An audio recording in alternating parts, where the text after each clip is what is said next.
അമ്മയെ മാത്രം എന്ന് പറഞ്ഞാൽ പറയാൻ പറ്റുന്നതാണെങ്കിൽ പറയൂ. ചിലപ്പോൾ ഹരിയെയും മകളെയും എനിക്ക് സഹായിക്കാൻ കഴിഞ്ഞെങ്കിലോ? വക്കീലിനോടും ഡോക്ടറോടും സത്യം മാത്രമേ പറയാവൂ എന്നല്ലേ? അതുകൊണ്ട് ഞാൻ പറയാം. കഴിഞ്ഞുപോയ കാലങ്ങൾ മറവിയുടെ പടുകുഴിയിലേക്ക് നിഷ്കരണം തള്ളിയിട്ടിടും. അഗാധതയിലേക്ക് താഴ്ന്നു പോകുന്ന അതേ സ്പീഡിൽ ഓർമ്മയുടെ മടിത്തട്ടിലേക്ക് പൊന്തി വരുന്ന തനിക്കൊരിക്കലും ഓർക്കാൻ ഇഷ്ടമില്ലാത്ത ഓർമ്മകൾ. അയാൾ ഹരിപ്രസാദ് പറയുകയാണ്. അയാൾക്ക് ആ മകളെ കിട്ടിയതെങ്ങനെയെന്ന്. എന്റെ ഭാര്യ സീത. ഞങ്ങളുടെ കല്യാണം കഴിഞ്ഞ് 5 വർഷങ്ങൾക്കു ശേഷമാണ് സീത ആദ്യമായി പ്രഗ്നന്റ് ആകുന്നത്. അതറിഞ്ഞപ്പോൾ വീട്ടിൽ എല്ലാവരും സന്തോഷമായിരുന്നു. എന്റെ കല്യാണം കഴിഞ്ഞ് 3 വർഷത്തിന് ശേഷം കല്യാണം കഴിച്ച വിനയന് ഒരു പെൺകുട്ടി ജനിച്ചു കഴിഞ്ഞിരുന്നു. 5 വർഷം കഴിഞ്ഞിട്ടും എനിക്ക് കുട്ടികളാവാത്തതിൽ എന്റെ അമ്മയ്ക്ക് നല്ല വിഷമമുണ്ടായിരുന്നു. അങ്ങനെ ഇരിക്കുമ്പോഴാണ് ഇങ്ങനെയൊരു സന്തോഷ വാർത്ത എല്ലാവരും അറിയുന്നത്. ഒരു ജോലിയും ചെയ്യിക്കാതെ എന്റെ അമ്മ അതീവ ശ്രദ്ധയോടെയാണ് സീതയെ പരിചരിച്ചത്. പറഞ്ഞ ഡേറ്റിന് മുന്നേ തന്നെ ഹോസ്പിറ്റലിൽ അഡ്മിറ്റ് ചെയ്തു. ഡേറ്റ് വരെ കാക്കേണ്ടെന്നും കുട്ടിക്ക് എന്തോ മിടുപ്പ് കുറവുണ്ടെന്നും പറഞ്ഞ് ഡേറ്റിന്റെ 2 ദിവസം മുൻപേ സീതയെ സിസേറിയന് വിധേയയാക്കി.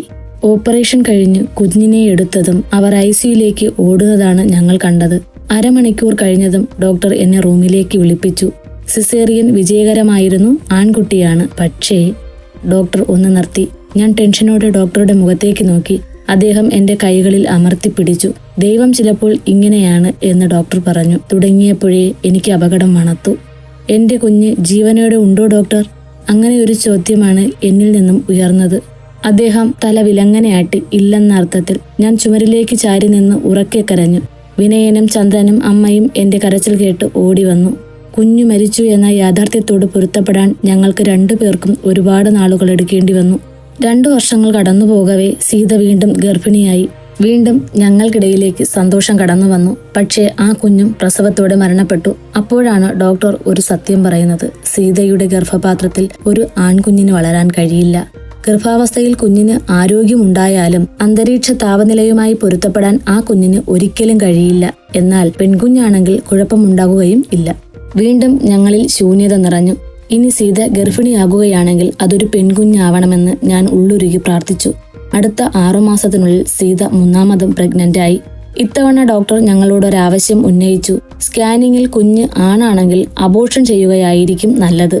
ലിംഗനിർണയം കുറ്റകൃത്യം ആണെങ്കിലും ഞാൻ ഇത് ചെയ്യാൻ നിർബന്ധിതനാവുകയാണ്. കാരണം ഇനിയൊരു ഗർഭം ധരിക്കൽ സീതയ്ക്ക് സാധ്യമല്ല. അങ്ങനെ ഉണ്ടായാൽ അത് സീതയുടെ മരണത്തിനു തന്നെ കാരണമാകും. പിന്നെ ഒരു കാത്തിരിപ്പായിരുന്നു സ്കാനിങ്ങിന്റെ റിസൾട്ട് അറിയാൻ. പെൺകുഞ്ഞായാൽ മതിയെന്ന പ്രാർത്ഥന മാത്രമേ അന്നേരം ഞങ്ങളിൽ ഉണ്ടായിരുന്നുള്ളൂ. റിസൾട്ട് വന്നു, ആൺകുഞ്ഞ്. എന്തു ചെയ്യണമെന്നറിയാതെ പകച്ചിരുന്നു പോയി ഞങ്ങൾ. അബോർഷൻ ചെയ്യാൻ ഞാൻ തയ്യാറായിരുന്നു. എന്നാൽ സീത അതിന് അനുവദിച്ചില്ല. ദൈവം എന്താ വിധിച്ചതെങ്കിൽ അതുപോലെ വരട്ടെ ഹരിയേട്ടാ. എന്തും നേരിടാൻ ഞാൻ എന്റെ മനസ്സിനെ പാകപ്പെടുത്തി കഴിഞ്ഞു. എനിക്കും തോന്നി അവൾ പറഞ്ഞതാണ് ശരിയെന്ന്. അബോർഷൻ ചെയ്യുമ്പോൾ ഒരു ജീവൻ നമ്മളായിട്ട് നശിപ്പിക്കുകയല്ലേ? പ്രസവത്തോടെ കുഞ്ഞു മരിക്കുമ്പോൾ അത് ദൈവം അല്ലേ ചെയ്യുന്നത്? അത് ആ കുഞ്ഞിന്റെ വിധി. അങ്ങനെ ആശ്വസിച്ചുകൊണ്ട് ആ ഗർഭകാലം ഒരു സന്തോഷവുമില്ലാതെ ഞങ്ങൾ കഴിച്ചുകൂട്ടി. മാസങ്ങൾ പൂർണ്ണമായതോടെ സീത പ്രസവിച്ചു. പറഞ്ഞ പോലെ ആൺകുഞ്ഞ്. ഡോക്ടർ പറഞ്ഞ പോലെ അവനെയും വിധി കൊണ്ടുപോയി. സീതയെ ലേബർ റൂമിന്റെ ഉള്ളിൽ നിന്നും കൊണ്ടുവന്നിട്ടില്ല. ഞാൻ വരാന്തയിലെ ചുമരും ചാരി ദൂരേക്ക് മിഴികളൂന്നിയിരിക്കുകയാണ്. മുൻപ് 2 പ്രാവശ്യം അനുഭവിച്ച വേദന എനിക്കപ്പോളില്ല. കാരണം ആ വിധി ഞങ്ങൾ 2 പേരും ചോദിച്ചു വാങ്ങിച്ചതല്ലേ. പെട്ടെന്നാണ് എന്റെ അടുത്ത് ആരോ വന്നിരുന്ന് എന്റെ ചുമലിൽ പിടിച്ചത്. ഞാൻ തിരിഞ്ഞ് അയാളെ നോക്കി. ആദ്യം ഉടക്കിയത് അയാളുടെ വെള്ളാരം കണ്ണുകളിലാണ്. തീഷ്ണതയുടെ മിഴികൾ. എനിക്ക് ഒരു പരിചയവുമില്ലാത്ത ഒരു മനുഷ്യൻ. കുഞ്ഞു മരിച്ചല്ലേ? മുഖവരെയൊന്നുമില്ലാതെ അയാൾ എന്നോട് ചോദിച്ചു. എനിക്കെന്തോ അയാളുടെ ആ തുറന്ന ചോദ്യം ഉള്ളിൽ നീരസം നിറച്ചു. ഞാൻ ഒന്നും മിണ്ടാതെ മുഖം തിരിച്ചു. ഹരി. അല്പസമയം കഴിഞ്ഞപ്പോൾ അയാൾ എന്നെ വിളിച്ചു. ഞാൻ വീണ്ടും അയാളുടെ മുഖത്തേക്ക് നോക്കി. ഈ സമയത്ത് ഞാൻ പറയുന്നത് കേൾക്കാനുള്ള മാനസികാവസ്ഥയിലല്ല ഹരി എന്ന് എനിക്കറിയാം. പക്ഷേ ഇപ്പോഴേ എനിക്കത് പറയാനും ഹരിക്കത് കേൾക്കാനും കഴിയൂ. കുറച്ചു കഴിഞ്ഞാൽ ഞാൻ പറഞ്ഞതുകൊണ്ടോ ഹരി കേട്ടതുകൊണ്ടോ ഹരിക്കും എനിക്കും ഒരു പ്രയോജനവും ഉണ്ടാകില്ല. അതുകൊണ്ട് ദയവു ചെയ്ത് അല്പസമയം എന്നെ കേൾക്കാൻ ഹരി തയ്യാറാവണം. നിങ്ങൾക്ക് എന്താ പറയാനുള്ളത്? ഞാൻ കുറച്ച് ദേഷ്യത്തിലാണ് അയാളോട് ചോദിച്ചത്. അയാൾ ഒന്ന് ചിരിച്ചു. എന്റെ മകൾക്കൊരബദ്ധം പറ്റി. അബദ്ധം എന്ന് പറയാൻ ഒക്കില്ല. ബാംഗ്ലൂർ പഠിക്കാൻ പോയതായിരുന്നു. ആരോ റേപ്പ് ചെയ്തതാ. മാസം 4 കഴിഞ്ഞ ഗർഭിണിയാണെന്നറിയുന്നത്. എന്തെങ്കിലും ചെയ്താൽ അവളുടെ ജീവനെ ബാധിക്കുമെന്ന് ഡോക്ടർ പറഞ്ഞപ്പോൾ ഒളിവിൽ താമസിച്ചു ഇത്രയും നാളും. ഹരിയുടെ ഭാര്യയുടെ സിസേറിയൻ നടക്കുമ്പോൾ തന്നെയാണ് അപ്പുറത്ത് എന്റെ മകളുടെ സിസേറിയനും കഴിഞ്ഞത്. ഹരിയുടെ മരിച്ച കുഞ്ഞിനെ എനിക്ക് തരികയാണെങ്കിൽ എന്റെ മകളുടെ കുഞ്ഞിനെ ഞാൻ ഹരിക്ക് തരാം. ഡോക്ടറോട് ഞാൻ മുന്നേ പറഞ്ഞിരുന്നു എന്റെ മകൾ പ്രസവിക്കുന്ന കുഞ്ഞിനെ ഏതെങ്കിലും സുരക്ഷിത സ്ഥാനത്ത് ഏൽപ്പിക്കണം എന്ന്. ഇന്ന് അദ്ദേഹമാണ് എന്നോട് ഹരിയുടെ അവസ്ഥ പറഞ്ഞത്. ഒരു നിമിഷം നിർത്തിയിട്ട് അയാൾ എന്റെ നേർക്കു നോക്കി കൈകൾ കൂപ്പി. എതിർപ്പ് പറയരുത്, അപേക്ഷയാണ്. ഞാൻ എന്തായാലും ആ കുഞ്ഞിനെ ആർക്കെങ്കിലും കൊടുക്കും. അത് നിങ്ങൾക്കായാൽ ഇതാരും അറിയില്ല. ഹരിക്ക് ഹരിയുടെ കുഞ്ഞായി തന്നെ ആ കുഞ്ഞിനെ വളർത്താം, ആർക്കും സംശയമില്ലാതെ. അയാൾ പറഞ്ഞു നിർത്തി. ഇനി എന്റെ ഊഴമാണ്. ഒറ്റയ്ക്ക് ഒരു തീരുമാനമെടുക്കാൻ ഞാൻ അശക്തനായിരുന്നു. എനിക്കെന്റെ ഭാര്യയോടും അനിയനോടും ചോദിക്കണം, അതിനുശേഷമേ പറയാനൊക്കൂ എന്ന് ഞാൻ അയാളോട് പറഞ്ഞു. ചോദിക്ക്, എത്രയും വേഗം കടന്നുപോകുന്ന ഓരോ നിമിഷവും വിലപ്പെട്ടതാണ്. അയാളുടെ മറുപടി കേട്ട് ഞാൻ വിനയന്റെ അടുത്തേക്ക് നടന്നു. അവനോട് വിവരം പറഞ്ഞപ്പോൾ സീതയോട് ചോദിക്കാനാണ് അവൻ പറഞ്ഞത്. സീതയോട് ചോദിക്കാൻ ഡോക്ടർ എനിക്ക് അനുവാദം തന്നു.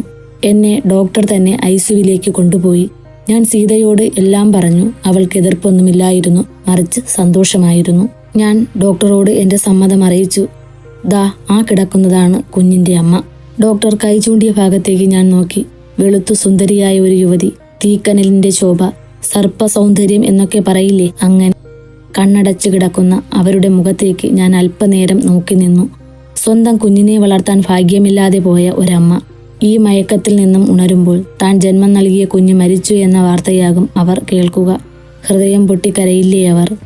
ആ കണ്ണീർ ഓർക്കുമ്പോൾ കഴിഞ്ഞ 2 തവണ കരഞ്ഞതിന്റെ വേദന ഓർത്തു ഞാൻ ഇവിടെ തികച്ചും നിസ്സഹായനാണ്. കാരണം ഈ കുഞ്ഞിനെ ഞാൻ വേണ്ടെന്ന് വെച്ചാൽ പോലും ആ അമ്മയ്ക്ക് കിട്ടാൻ പോകുന്നില്ല. വേറെ ഏതെങ്കിലും നാട്ടിൽ ആരുടെയെങ്കിലും കുഞ്ഞായി അത് വളരും. ഡോക്ടർ എന്നെയും കൂട്ടി പുറത്തേക്ക് പോയി. അല്പസമയം കഴിഞ്ഞപ്പോൾ വെള്ളത്തുണിയിൽ പൊതിഞ്ഞുകൊണ്ട് ഒരു മാലാക കുഞ്ഞിനെ സിസ്റ്റർ എന്റെ കയ്യിൽ കൊണ്ടു തന്നു. വിറയ്ക്കുന്ന കരങ്ങളാലെ ഞാൻ അവളെ എന്റെ മാറോട് ചേർത്തു. ആ സമയം ഞാൻ ശരിക്കും ഒരു അച്ഛനായി മാറിയിരുന്നു. എന്റെ അടുത്ത് വന്ന് കുഞ്ഞിനെ നിർനിമേഷനായി നോക്കി നിന്നു അയാൾ, ആ കുഞ്ഞിന്റെ മുത്തച്ഛൻ. ഞാൻ കുഞ്ഞിന് പേരിട്ടോട്ടെ? അതിനുള്ള അവകാശം തരുമോ എനിക്ക്?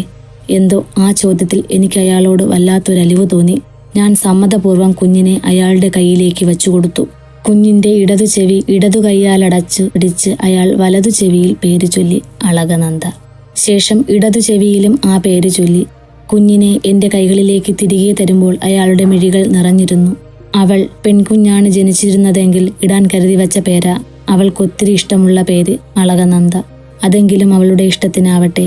ക്രൂരനായ ഒരു മുത്തച്ഛനായി ഹരി എന്നെ കാണരുത്. ഇവിടെ ഞാൻ സ്വാർത്ഥനായിപ്പോയി. ഞാനിപ്പോൾ എന്റെ മകളുടെ ഭാവി മാത്രമേ കാണുന്നുള്ളൂ. നല്ലൊരു കൈകളിലാണ് ഞാൻ ഇവളെ ഏൽപ്പിച്ചിരിക്കുന്നത് എന്നൊരാശ്വാസം എനിക്കുണ്ട്. പിന്നെ ഹരി ഡിഗ്രി കഴിഞ്ഞ് BEd എടുത്തതല്ലേ? പാരലൽ കോളേജിൽ അല്ലേ ഇപ്പോൾ പഠിപ്പിക്കാൻ പോകുന്നത്? ഒരു കാര്യം ചെയ്യൂ, കൃഷ്ണവേദ മെമ്മോറിയൽ ഹൈസ്കൂളിൽ തിങ്കളാഴ്ച എല്ലാ സർട്ടിഫിക്കറ്റുമായി ചെല്ല്. ഹരിക്ക് ഞാൻ എന്റെ ഫോൺ നമ്പർ തരാം. ഞായറാഴ്ച രാത്രിയിൽ വിളിക്കൂ. ബാക്കി എല്ലാ ഡീറ്റെയിൽസും ഞാൻ അപ്പോൾ പറഞ്ഞു തരാം. എന്തോ ആ നിമിഷം അയാൾ നൽകുന്ന ഓഫർ നിരസിക്കാൻ എനിക്ക് തോന്നിയില്ല. ഒരുപാട് നാളായുള്ള ആഗ്രഹമാണ് നല്ലൊരു സ്കൂളിൽ അധ്യാപകനായി കയറണമെന്ന്. ഞങ്ങളുടെ തൊട്ടടുത്ത റൂമിൽ തന്നെയാണ് അവരും കിടന്നിരുന്നത്. ഒരിക്കൽ പോലും ഒരു സൗഹൃദത്തിനായി പോലും ഞാൻ ആ റൂമിലേക്ക് പോയില്ല. ഇനി എന്റെ ജീവിതത്തിൽ ഒരിക്കലും ആ അമ്മയെ കാണാൻ ഇടവരുത്തല്ലേ എന്ന് ഞാൻ ദൈവത്തോട് പ്രാർത്ഥിച്ചു. എന്റെ അല്ലിമോളെ ഞങ്ങൾക്ക് തരാൻ വേണ്ടിയാകും ഗർഭത്തിലിരുന്ന കുഞ്ഞിനെ അബോർഷൻ ചെയ്യാൻ ഞങ്ങൾക്ക് തോന്നാതിരുന്നത്. അതുകൊണ്ടല്ലേ പെറ്റമ്മയുടെ നിഷേധിച്ചാലും പോറ്റമ്മയുടെ നെഞ്ചിലെ അമൃത് നുകരാൻ എന്റെ കുഞ്ഞിന് കഴിഞ്ഞത്. ഹോസ്പിറ്റലിൽ നിന്നും പോയതിനു ശേഷം ഞാൻ അയാൾ പറഞ്ഞ ദിവസം അയാളെ വിളിച്ചു. അദ്ദേഹം പറഞ്ഞ സ്കൂളിൽ എനിക്കായി അയാൾ ജോലി ശരിയാക്കിയിരുന്നു. മാത്രമല്ല ഈ വീടും 1.5 ഏക്കർ പുരയിടവും എന്റെ പേരിൽ അയാൾ വാങ്ങിത്തന്നു. ഞാൻ അതും നിഷേധിച്ചില്ല. അത് അവളുടെ അവകാശമാണെന്ന് എന്റെ മനസ്സ് പറഞ്ഞു. എന്റെ മകൾക്ക് ഞങ്ങൾ 2 പേരുടെയും ഛായയില്ലെന്ന് നാട്ടുകാർ പറയും. അല്ലല്ലോ, അവൾ അവളുടെ പെറ്റമ്മയുടെ പോലെയാണ്. ആ നീളവും അതേ മുടിയും അതേ മുഖവും അതേ മൂക്കും. അന്ന് ആ സ്ത്രീയെ കണ്ടപ്പോൾ ആദ്യം എന്റെ കണ്ണിൽ ഉടക്കിയത് അവളുടെ നീണ്ട നാസികയായിരുന്നു. എന്റെ അല്ലിമോൾക്കും അതേ മൂക്ക. ആ മൂക്കിന്റെ ഭംഗി അതേപോലെ കിട്ടാൻ വേണ്ടിയാ ഞാൻ അവളുടെ മൂക്കും കുത്തിച്ചത്. സീത മരിക്കുന്നതുവരെ എന്റെ മോൾ ഇവിടെ രാജകുമാരിയെ പോലാ ജീവിച്ചത്. അവളുടെ മരണത്തോടെ ഞാനും തളർന്നു പോയില്ലേ? അമ്മയുടെ മരണം കുറച്ചൊന്നുമല്ല എന്റെ മോളെ വലച്ചത്. അവളെ അത്രമേൽ സീത സ്നേഹിച്ചിരുന്നു. ഞങ്ങളുടെ മകളല്ല അവൾ എന്ന് ഒരിക്കലും തോന്നാത്ത വിധം. സീതയുടെ മരണശേഷമാണ് വിനയൻ ഇങ്ങനെയായത്. അവനിപ്പോൾ പണത്തിനോടടങ്ങാത്ത ആർത്തിയ. ഈ സ്വത്തുക്കൾ കൈക്കലാക്കാൻ വേണ്ടി അവൻ എന്തും ചെയ്യും. ഇതെല്ലാം എങ്ങനെ വന്ന സ്വത്തുക്കളാണെന്ന് അവന് വ്യക്തമായും അറിയാം. എന്നിട്ടും അവൻ ഇങ്ങനെ പെരുമാറുമ്പോൾ വല്ലാത്ത വേദന തോന്നും. വേണമെങ്കിൽ എന്നെ കൊല്ലാനും അവൻ മടിക്കില്ല. ആ ഒരു പേടിയിലാണ് ഞാനിപ്പോൾ ജീവിക്കുന്നത്. മരിക്കാൻ പേടിയില്ല വക്കീലേ. അവളെ സുരക്ഷിതമായി ഏൽപ്പിക്കാൻ 2 കരങ്ങളുണ്ടെങ്കിൽ ഇന്നു ഞാൻ മരിച്ചു പോയിക്കോട്ടെ. സന്തോഷത്തോടെ പോകും ഞാൻ എൻ്റെ സീതയുടെ അരികിലേക്ക്. പറഞ്ഞു നിർത്തി ഹരിപ്രസാദ് പാർത്ഥസാരഥിയുടെ മുഖത്തേക്ക് നോക്കി. വിഷമിക്കേണ്ട ഹരി. അളകനന്ദ സേഫ് ആകുന്നതുവരെ ഹരിക്കൊന്നും സംഭവിക്കില്ല. ഞാനല്ലേ പറയുന്നത്. നാളെ തന്നെ വിൽപത്രം എഴുതാനുള്ള എല്ലാ കാര്യങ്ങളും ഞാൻ ചെയ്യാം. ആധാരത്തിന്റെ പകർപ്പിരിപ്പുണ്ടെങ്കിൽ എടുത്തു തന്നോളൂ. ഹരിപ്രസാദ് എഴുന്നേറ്റ് മേശവലിപ്പിൽ നിന്നും ചാവിയെടുത്ത് അലമാര തുറന്ന് ആധാരം എടുത്തു കൊടുത്തു. ഫോട്ടോസ്റ്റാറ്റ് ഇല്ല വക്കീലേ. വക്കീല് തന്നെ ഫോട്ടോസ്റ്റാറ്റ് എടുത്തോളൂ. പൈസ ഞാൻ ഒന്നിച്ചു തരാം. അതൊന്നും സാരമില്ല. ആധാരവും വാങ്ങി വക്കീൽ പോകാനായി എഴുന്നേറ്റു. എന്നാൽ എന്തോ മറന്നതുപോലെ അയാൾ തിരിഞ്ഞു നിന്നു. അല്ല ഹരി, ഈ പരിസരത്ത് തന്നെയുള്ള ആള് തന്നെയാണോ ആ മുത്തച്ഛൻ? വക്കീലിന്റെ മുഖത്തേക്ക് ഹരിപ്രസാദ് അല്പനേരം നോക്കി നിന്നു. എന്നിട്ട് പതിയെ പറഞ്ഞു, അതെ. ആരാ, എന്നോട് പറയാമോ? ഹരിപ്രസാദ് ഒന്ന് ചിരിച്ചു. വക്കീല് വലിയ മംഗലം തറവാടെന്ന് കേട്ടിട്ടുണ്ടോ? ഉണ്ട്. അവിടത്തെ കൃഷ്ണവേദൻ, അദ്ദേഹമാണ് അല്ലിയുടെ മുത്തച്ഛൻ. വക്കീൽ ഒരു നിമിഷം പകച്ചു നിന്നു. കൃഷ്ണ ഗ്രൂപ്പിന്റെ? അതെ വക്കീലെ, കൃഷ്ണ ഗ്രൂപ്പിന്റെ മുൻ ചെയർമാനായിരുന്നു അദ്ദേഹം. എടോ, 10-15 വർഷത്തോളമായി ഞാൻ ആ കമ്പനിയുടെ ലീഗൽ അഡ്വൈസറാണ്. പല ആവശ്യങ്ങൾക്കുമായി എനിക്കവിടെ കയറിയിറങ്ങേണ്ടി വന്നിട്ടുണ്ട്. ഞാൻ കണ്ടിട്ടുണ്ടോ ഹരി പറഞ്ഞ ആ തീക്കനലിന്റെ ശോഭയുള്ളവളെ? അവളുടെ പേര് വേദാത്മിക, ജ്വലിക്കുന്ന സൗന്ദര്യമുള്ളവൾ.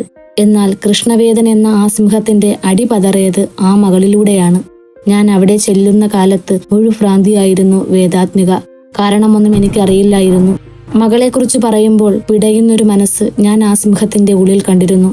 അന്നൊക്കെ പുറത്ത് പല കിംവദന്തികൾ പരന്നത് എന്റെ കാതിലും എത്തിയിരുന്നു.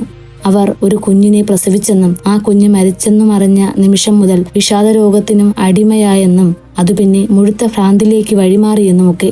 കൃഷ്ണവേദൻ സാറിന് 2 മക്കളാ. മൂത്തത് കൃഷ്ണദത്തൻ. അദ്ദേഹം ഇപ്പോൾ ബിസിനസ് കാര്യങ്ങളിൽ വല്ലാതെ ശ്രദ്ധിക്കാറില്ല. അവരുടെ സ്കൂളും ഓയിൽ മില്ലും അതിൽ മാത്രം ഒതുങ്ങി നിൽക്കുക. എന്നാൽ അദ്ദേഹത്തിന്റെ മകൻ ആയുഷ് കൃഷ്ണ, എ ബ്രില്യന്റ് മോൺ, സിംഹക്കൂട്ടിൽ പിറന്ന സിംഹക്കുട്ടി. ആയുഷ് കൃഷ്ണ എന്നാൽ കൃഷ്ണവേദന്റെ ചെറുപ്പമാണ്. എല്ലാം കൊണ്ടും അതുതന്നെ. ദേഷ്യം വന്നാൽ തനി സിംഹത്തിന്റെ ഗർജനം തന്നെ. ആ വെള്ളാരം കണ്ണുകളിലേക്ക് നോക്കാൻ എനിക്ക് പോലും ഭയമാടോ. അത്രയ്ക്ക് തീഷ്ണതയാണ് ആ മിഴികൾക്ക്. അയാൾ മയത്തിൽ സംസാരിക്കുന്നത് ഞാൻ കണ്ടിട്ടുണ്ടെങ്കിൽ അത് 3 പേരോട് മാത്രം. 1 അങ്ങേരുടെ മുത്തശ്ശി കൃഷ്ണവേദൻ സാറിന്റെ ഭാര്യ ലക്ഷ്മിക്കുട്ടിയമ്മ, 2 വേദാത്മിക എന്ന അവന്റെ ചിറ്റ, 3 കാര്യസ്ഥന്റെ മകനും സന്തത സഹചാരിയുമായ വേണുഗോപാൽ. ഞാൻ ആയുഷ് കൃഷ്ണയോട് സംസാരിക്കാം. ഇന്ന് തന്നെ ഞാൻ അദ്ദേഹത്തെ ഓഫീസിൽ പോയി കാണാം. ഈ കാര്യങ്ങളൊക്കെ പറയുമ്പോൾ ഒരുപക്ഷെ അയാളുടെ മനസ്സലിഞ്ഞാലോ? വക്കീലേ, എന്റെ മോൾ അവിടെയാണ് ജോലി ചെയ്യുന്നത്. അവിടെയോ? അതെ, MDയുടെ പേഴ്സണൽ സെക്രട്ടറിയായി. ശരി, ഹരി ധൈര്യമായിരിക്കൂ. അരുതാത്തതൊന്നും സംഭവിക്കില്ല. ഞാൻ ഇറങ്ങാണ്. ഇനി യാത്രയില്ല.